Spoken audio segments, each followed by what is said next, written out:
Hi friends, today we're going to be reading chapters 13 and 14 from our book, Charlie and the Chocolate Factory. As you remember yesterday, Charlie found the last golden ticket. So let's find out what happens. Chapter 13, the big day arrives. The sun was shining brightly on the morning of the big day, but the ground was still white with snow and the air was very cold. Outside the gates of Wonka's factory, enormous crowds of people had gathered to watch the 5 lucky ticket holders going in. The excitement was tremendous. It was just before 10 o'clock. The crowds were pushing and shouting, and policemen with arms linked were trying to hold them back from the gates. Right beside the gates, in a small group that was carefully shielded from the crowds by police, stood the 5 famous children, together with the grown-ups who had come with them.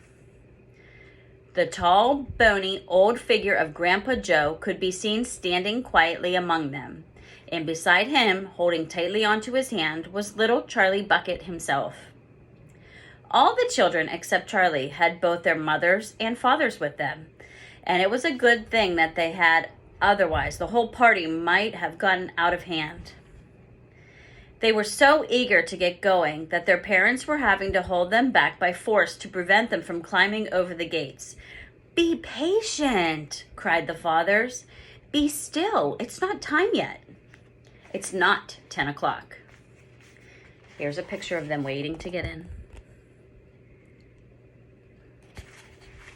Behind him, Charlie Bucket could hear the shouts of the people in the crowd as they pushed and fought to get a glimpse of the famous children.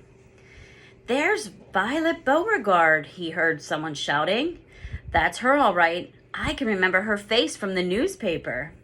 "And you know what?" somebody else shouted back. "She's still chewing that dreadful old piece of gum she's had for 3 months. You look at her jaws. They're still working on it." "Who's that big fat boy?" "That's Augustus Gloop." "So it is. Enormous, isn't he?" And here's some of the crowd. And there they are waiting in line. Fantastic! Who's the kid with a picture of the Lone Ranger stenciled on his windbreaker? "That's Mike Teavee. He's the television friend. He must be crazy. Look at all those pistols he got hanging all over him." "The one I want to see is Veruca Salt," shouted another voice in the crowd. "She's the girl whose father bought up 500,000 candy bars and then made the workers in his peanut factory unwrap every one of them until they found a golden ticket. He gives her anything she wants. Absolutely anything. She only has to start screaming for it and she gets it. Dreadful, isn't it? Shocking, I call it. Which do you think is her?" "That one, over there, on the left. The little girl in the silver mink coat." "Which one is Charlie Bucket?" "Charlie Bucket? He must be the skinny little shrimp standing beside the old fellow who looks like a skeleton. Right close to us, just there. See him? Why hasn't he gotten a coat on in this cold weather?" "Don't ask me. Maybe he can't afford to buy one." "Jeepers, he must be freezing." Charlie, standing only a few paces away from the speaker, gave Grandpa Joe's hand a squeeze, and the old man looked down at Charlie and smiled. Somewhere in the distance, a church clock began striking 10. Very slowly, with a loud creaking of rusty hinges, the great iron gates of the factory began to swing open. The crowd became suddenly silent. The children stopped jumping about. All eyes were fixed upon the gate. "There he is!" somebody shouted. "That's him!" And so it was. Chapter 14, Mr. Willy Wonka. Mr. Wonka was standing all alone just inside the open gates of the factory. And what an extraordinary little man he was. He had a black top hat on his head. He wore a tall coat made of a beautiful plum-colored velvet. His trousers were bottle green. His gloves were pearly gray. And in one hand he carried a fine gold-topped walking cane. Covering his chin, there was a small, neat, pointed black beard, a goatee. And his eyes were the most marvelously bright. They seemed to be sparkling and twinkling at you all the time. The whole face, in fact, was alight with fun and laughter. And oh, how clever he looked, how quick and sharp and full of life. He kept making quick, jerky little movements with his head, cocking it this way and that, and taking everything in with those bright, twinkling eyes. He was like a squirrel in the quickness of his movements, like a quick, clever old squirrel from the park. Suddenly, he did a funny little skipping dance in the snow, and he spread his arms wide, and he smiled at the 5 children who were clustered near the gates, and he called out, "Welcome, my little friends. Welcome to the factory." His voice was high and fluty. "Will you come forward one at a time, please?" he called out, "and bring your parents. Then show me your golden ticket and give me your name. Who's first?" The big fat boy stepped up. "I'm Augustus Gloop," he said. "Augustus!" cried Mr. Wonka, seizing his hand and pumping it up and down with terrific force. "My dear boy, how good to see you. Delighted, charmed, overjoyed to have you with us. And these are your parents? How nice. Come in. Come in. That's right. Step through the gates." Mr. Wonka was clearly just as excited as everybody else. "My name," said the next child to go forward, "is Veruca Salt." "My dear Veruca, how do you do? What a pleasure this is. You do have an interesting name, don't you? I always thought that a verruca was a sort of wart that you got on the sole of your foot. But I must be wrong, mustn't I? How pretty you look in that lovely mink coat. I'm so glad you could come. Dear me, this is going to be such an exciting day." Here he is meeting Veruca Salt.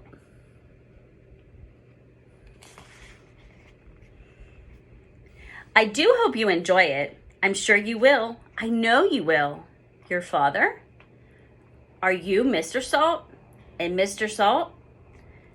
Overjoyed to see you. Yes, the ticket is quite in order. Please go in." The next 2 children, Violet Beauregard and Mike Teavee, came forward to have their tickets examined and then to have their arms practically pumped off their shoulders by the energetic Mr. Wonka. And last of all, a small, nervous voice whispered, "Charlie Bucket?" "Charlie!" cried Mr. Wonka. "Wow, wow, wow. So there you are. You're the one who found your ticket only yesterday, aren't you?" Yes. I read all about it in the morning papers. Just in time, my dear boy. I'm so glad. So happy for you. And this, your grandfather? Delighted to meet you, sir. Overjoyed, enraptured, enchanted. All right, excellent. Is everybody in now? 5 children? Yes, good. Now, will you please follow me? Our tour is about to begin. But do keep together. Please don't wander off by yourselves.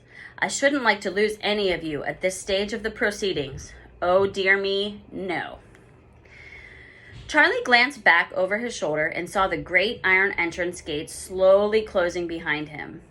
The crowds on the outside were still pushing and shouting. Charlie took a last look at them. Then, as the gates closed with a clang, all sight of the outside world disappeared.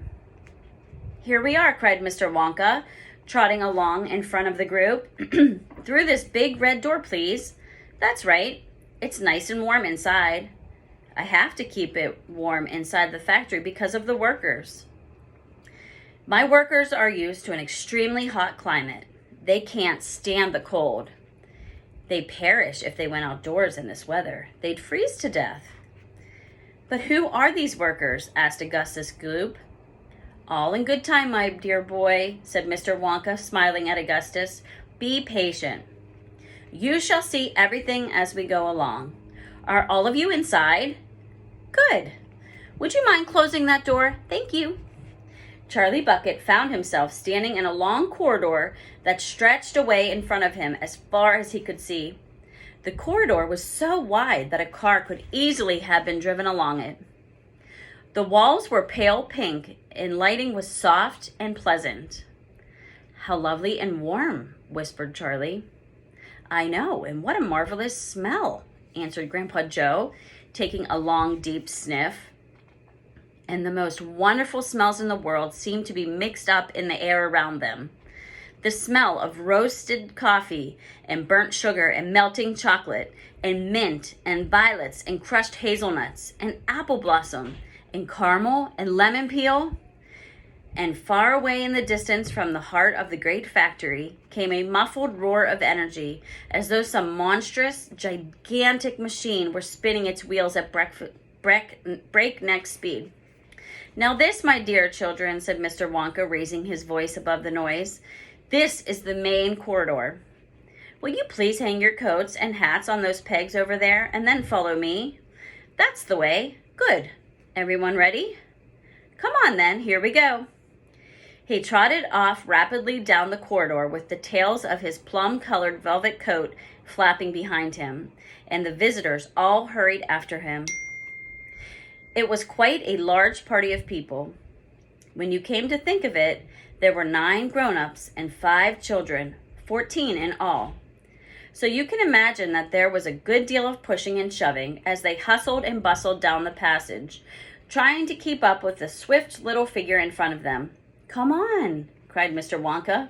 "Get a move on, please. We'll never get around today if you dawdle like this." Soon he turned right off the main corridor into another slightly narrower passage. Then he turned left, then left again, then right, then left, then right, then right, then left.